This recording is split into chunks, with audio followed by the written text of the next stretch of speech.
Om Namo Narayana, welcome back. We're working through Adi Shankara's Sata Sloki. We're starting today with verse 50. Brahma, reflected in the intellects of various bodies, such as those of human beings, animals, birds, etc., takes those forms. The one person reflected in water appears as two, the original and the reflection. Similarly, the one supreme being, Brahma, takes on, by his power of Maya, innumerable forms because of being reflected in innumerable intellects. The all-pervading and non-dual Brahman appears inscrutably due to Maya as the Shiva by being reflected in the limiting adjunct in the form of the intellect, which, being constituted of sattva alone, is pure and so capable of reflecting Brahman. The men of realization perceive that the Shiva, who is a reflection of Brahman in the subtle intellect, is in the grip of the Maya of the supremely powerful Lord. The nature of the reflection of Maya, that is to say, the nature of a particular Shiva, depends on the nature of his intellect, just as the reflection of a face in the mirror varies according to the mirror being convex or concave, clean or covered with dirt, fixed or not moving. But just as the face itself is not in the least affected by the nature of the mirror, so also Brahman is not at all affected by the nature of the reflecting medium, the mind, and ever remains the same and immutable. The one sun in the sky, when reflected in different receptacles of water, appears as many, and as still or moving according to the reflecting medium being still or moving.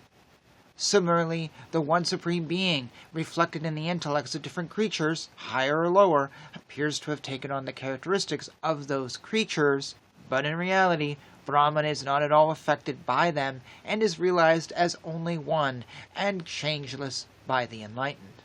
The moon, which is opaque, is made luminous by the rays of the sun, which fall on it, and removes the dense darkness of the night. A bright metal vessel on which the rays of the sun, coming in through a chink in the roof, fall, removes the darkness inside the house. Similarly, the intellect on which the rays of consciousness from the self fall illuminates all objects through the sense organs and enables the sense organs to experience them. The sky, when reflected in a reservoir of water, appears as threefold, namely as the sky limited by the water, as the sky reflected in the water, and as the all-pervading sky. Similarly, Brahman appears as threefold, as the all-pervading Brahman, as its reflection in the intellect, and as limited by the intellect. When Brahman, limited by the intellect, who is Shiva, and the all-pervading Brahman are realized as one and the same, nescience is destroyed, along with its effects, samsara, and the consequent sufferings. A number of puppets are simultaneously manipulated by means of threads attached to them and made to perform various activities such as singing, dancing, walking, speaking, etc. The person who manipulates them remains behind the scene and cannot be seen by the people who watch the puppet show.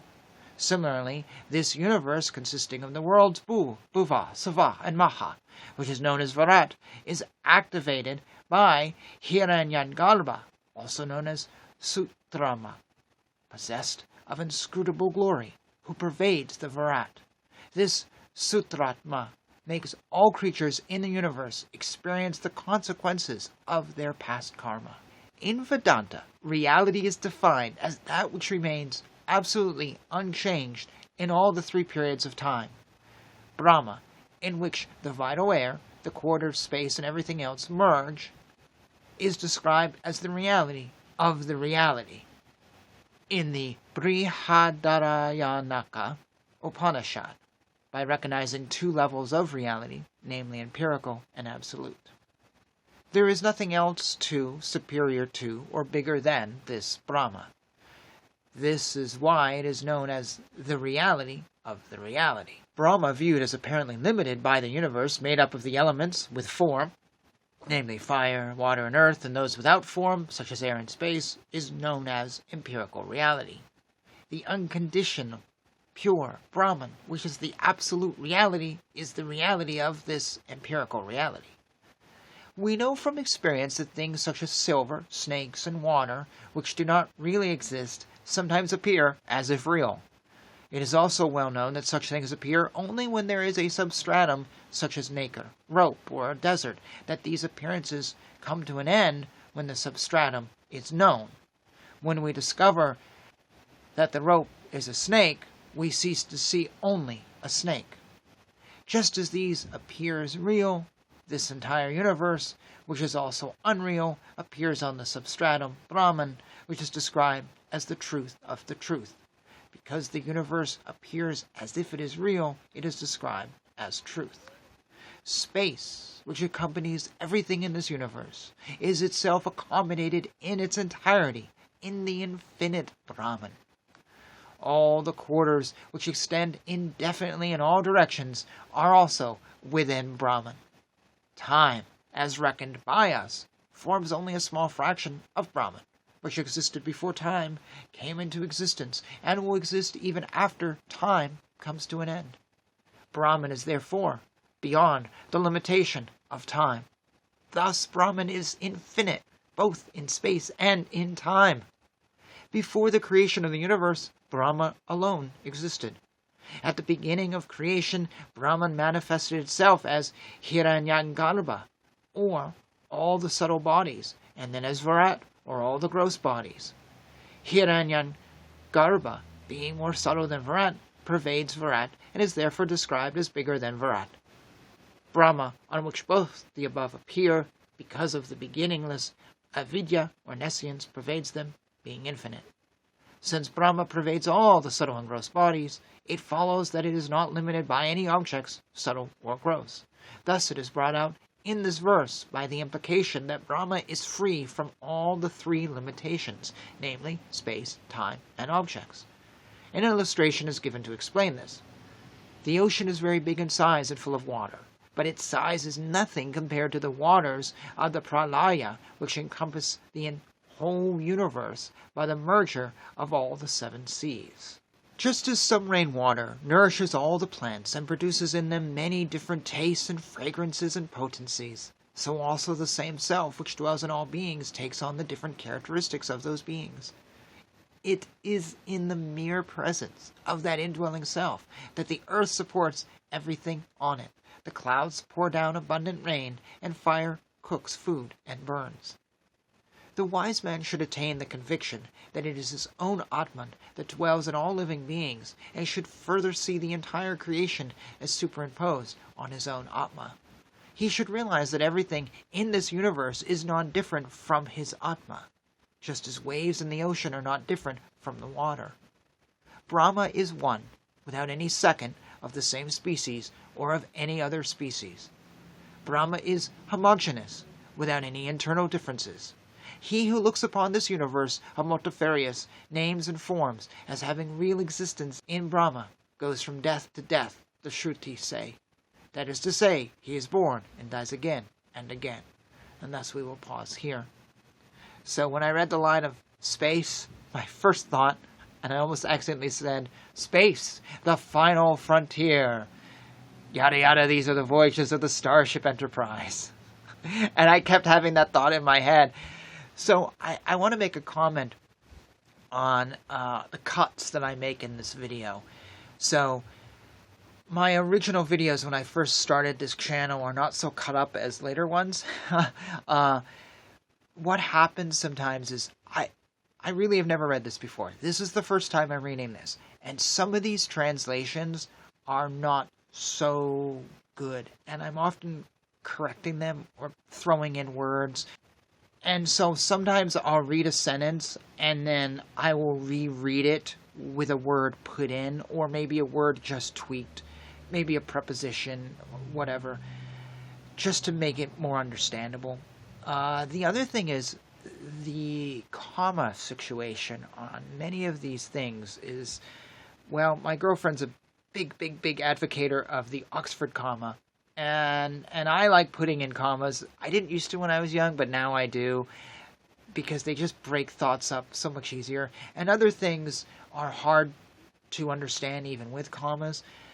So a lot of the cutting, it's not always the noise you hear outside, though if an ambulance goes by, I do cut. Sometimes it's just, I read something and I have no idea what I've just read, and I feel like the way I've read it is so off that you're not going to have any idea too.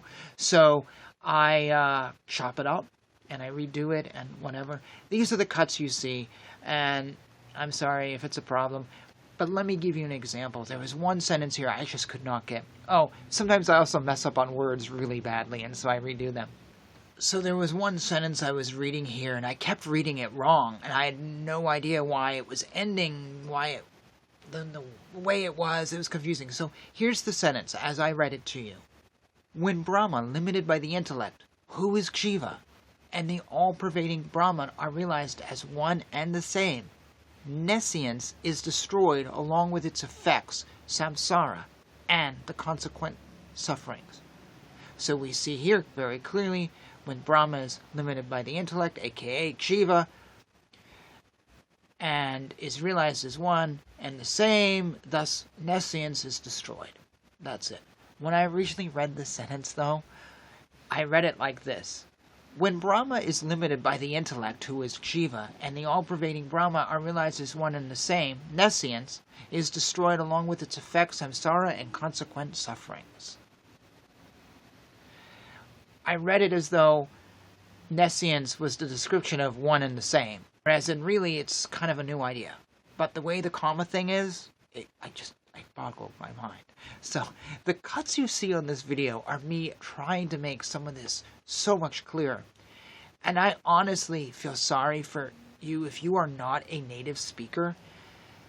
If you suffer through this stuff and you're not a native speaker and you're trying to go through the English, and you think your English is bad, it's not.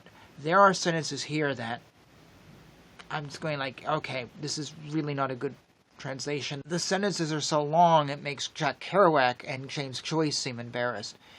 So don't worry about it. It's not you. It's these writings. And I try to inflect in a way that makes them more understandable. But if you're reading this in English, trust me, it's hard. My reading level is pretty high. I struggle with this. I just wanted to say that. Not that you necessarily feel bad, or not that you're actually paying attention to the cuts that I'm making and why they're being made. See, there's a siren right here, so I should be cutting that out. But whatever. That's just my explanation. So my camera has informed me that it doesn't like the size of how much stuff is being filmed today, and I need to take a break. So this is a great place to end this video. Sorry, haven't really spoken so much about what Adi Shankar said in today's bit of writing, but it felt to me very clear of where he was going with this and what he wanted us to perceive. But if you didn't get it, or you do have questions, or whatever, you know the routine. Whatever forum you're looking on this on, I read everything, and I will respond. Please reach out. Let's talk about this stuff together. It is hard to understand, and yeah. So, until next time, and until I empty my camera, Hare Krishna, Krishna Krishna, Hare Hare, Hare Rama, Rama Rama, Hare Hare.